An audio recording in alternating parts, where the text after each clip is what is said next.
आज हम पढ़ेंगे कोल। कोल क्या होता है? ये ब्लैक मटेरियल होता है प्लांट ओरिजिन का। ठीक है, ये आप देख सकते हैं डायग्राम कि ये एक ब्लैक मटेरियल है और ये प्लांट ओरिजिन का है, जो कि ज़मीन के नीचे तह में अर्थ क्रस्ट में जो है पाया जाता है। ठीक है, कहाँ पाया जाता है जी? ये अर्थ क्रस्ट में। और इसके लिए हम कहते हैं कि ये कहाँ से आया, कि ये ख्याल किया जाता है कि 500 million year ago, 500 million 500 millions year ago जो है जो प्लांट्स थे वो ज़मीन के नीचे चले गए, वो बरीड हो गए। ठीक है, और उसके बाद वहाँ पे उनका बैक्टीरियल डिके हुआ, क्योंकि वहाँ पे एयर नहीं थी। ठीक है, in the absence of air जो है वहाँ पे क्या हुआ, उनका डिके हुआ। और उसके बाद क्या हुआ, प्रेशर भी वहाँ पे ज़्यादा था। ठीक है, under high pressure and the absence of air क्या हुआ जी, प्लांट्स जो ज़मीन के नीचे बरीड हो गए थे उनका क्या हो गया, उनका डिके हुआ। ठीक है, प्लांट्स में क्या होता है जी, यानी जो ट्रीज वगैरह हैं, वुड है जी। ठीक है, वुड, ठीक है, उसका क्या हुआ, डिके हुआ। और किस तरह से डिके हुआ जी, हम यहाँ पे लिख लेंगे कि under high temperature and pressure. किस तरह से डिके हुआ, इसके लिए मैं यहाँ पे लिख लूंगा under high pressure, under high pressure, high pressure and absence of air, absence of air. ठीक है जी, क्या हुआ, वुड का डिके हुआ। और किस तरह से हुआ, बैक्टीरियल डिके हुआ, बैक्टीरिया ने इनको डिके किया। और बैक्टीरियल, हम कहते हैं बैक्टीरियल एंड केमिकल रिएक्शन की वजह से वुड का डिके हुआ और वुड कन्वर्ट हो गई किस में जी, वुड की हम बात करते हैं कि वुड कन्वर्ट हो गई जी पीट में। ठीक है जी, एक फॉर्म है जी पीट। पीट जो है पीट में फिर मजीद फर्दर जो है हाई टेम्परेचर और प्रेशर मजीद इसको मिला, तो ये क्या हो गया, यहाँ पे हम बात करेंगे कि पीट जो है ये कन्वर्ट हो गया लिग्नाइट में। ठीक है, LIGNIT, लिग्नाइट में। यानी हाई, इसमें मजीद क्या हुआ, high temperature and high pressure. फिर लिग्नाइट जो है ये कन्वर्ट हो गया किस में जी, आगे बाइटुमिनस कोल में।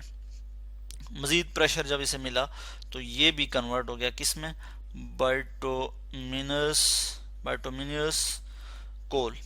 और फिर बाइटोमिनियस कोल, मजीद प्रेशर जब इसको मिला, मजीद प्रेशर की वजह से ये कन्वर्ट हो गया किस में, एंथ्रासाइट में।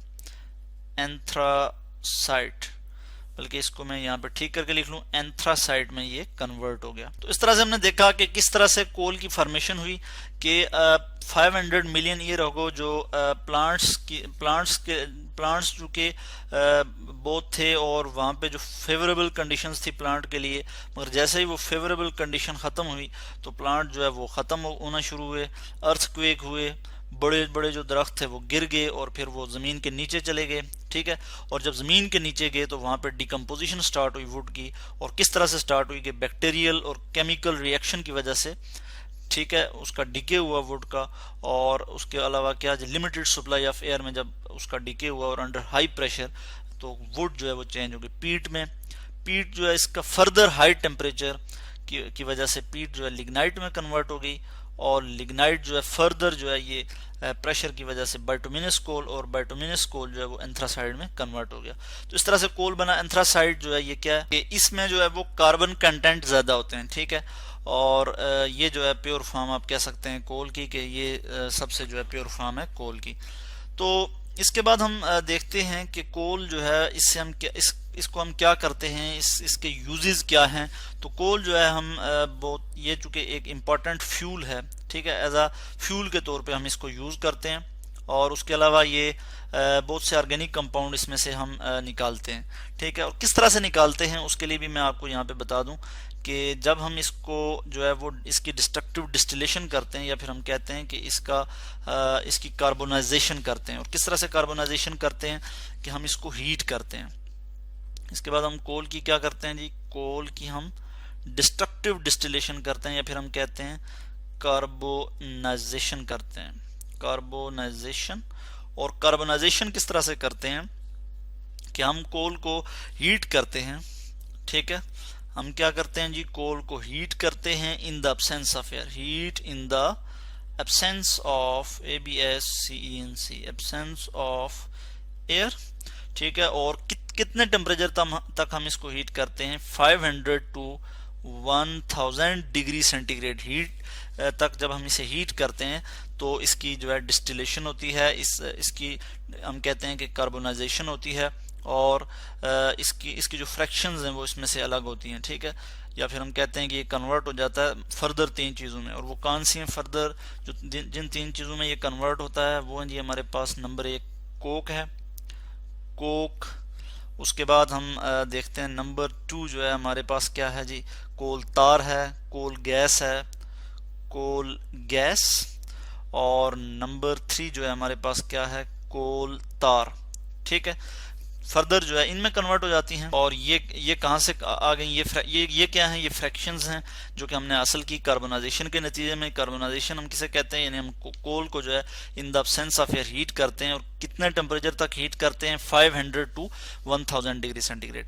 कोक आ गया हमारे पास। कोक क्या है जी, ये प्योर कार्बन है। इसको हम क्या कहते हैं कि ये प्योर कार्बन है। कोक क्या है जी, प्योर कार्बन है। और इसको हम एज अ फ्यूल के तौर पे यूज करते हैं, ठीक है। और ये जो है प्योर कार्बन है। इसके अलावा जो कोल गैस है इसको भी हम एज अ फ्यूल के तौर पे यूज करते हैं। और इसके अलावा जो कोल तार है, ठीक है, इसमें बहुत से ऑर्गेनिक कंपाउंड होते हैं। कोल तार में क्या होता है जी, ऑर्गेनिक कंपाउंड होते हैं। मैं यहाँ पे लिख लेता हूँ, कोल गैस में क्या है जी, फ्यूल। इसको मैं ठीक करके लिख लूँ, फ्यूल, FUEL, फ्यूल के तौर पे हम इसे यूज करते हैं। इसको भी हम फ्यूल के तौर पे यूज करते हैं, कोक को भी, FUEL। मगर कोल तार जो है इसमें बहुत से ऑर्गेनिक कंपाउंड होते हैं। और इसकी हम क्या करते हैं, कोल तार की हम फर्दर जो है क्या करते हैं, फ्रैक्शनल डिस्टिलेशन करते हैं, कोल तार, ठीक है। तो कोल तार की फ्रैक्शनल डिस्टिलेशन से क्या मराद है, यानी इसकी जो फ्रैक्शंस हैं, ठीक है, इसमें जितने भी कंपाउंड हैं जिनसे मिलकर ये बना हुआ है या जो इसमें मौजूद हैं उनको हम जो है वो अलग करते हैं, ठीक है। उसको हम किस तरह से अलग करते हैं कि हम उसकी डिस्टिलेशन करते हैं, ठीक है।